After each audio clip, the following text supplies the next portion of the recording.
ჩემი სისხლის უკანასკნელ წვეთამდე დავიცავ ყველა არტისტს, ჩემი იქნება თუ სხვისი იქნება და ყველა მაყურებელს, რაც ყველაზე მნიშვნელოვანია. ანარჩენი წინ მიდგას პატრული და 30 ტიპი დუბინკით წევს და უყურებენ თო. შენ ხვალწინ კაც დედა სემაჩი მოკლა 30-მა კაცმა და შენი პასუხი არის რომ არ დაგინახია? აქეთ გვაქვს თავისუფლება მოკლედ და იქით გვაქვს ყოველად ბანალური, აი სუფთა სახის ძალადობა. აი დღეს ჩვენ ცხოვრობთ ამაში. ეს არის სურათი, რადგან გადააქციეს ჩვენი ხალხი. მე არ მინდა თქვენგან თავი დავიცო, თქვენ და მიცავდეთ მე ხალხთან. ეს გადის ყველაფერი სინდისზე და რწმენაზე და ყველას ყველაფერი მოეკითხება. სინდისი მოკითხება.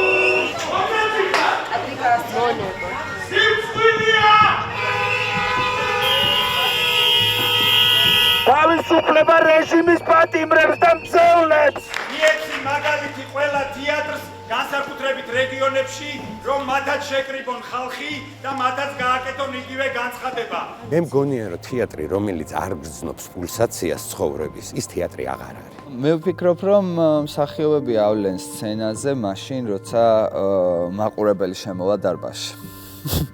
მაყურებელი დღეს არის გარეთ. მაყურებელი არის გარეთ.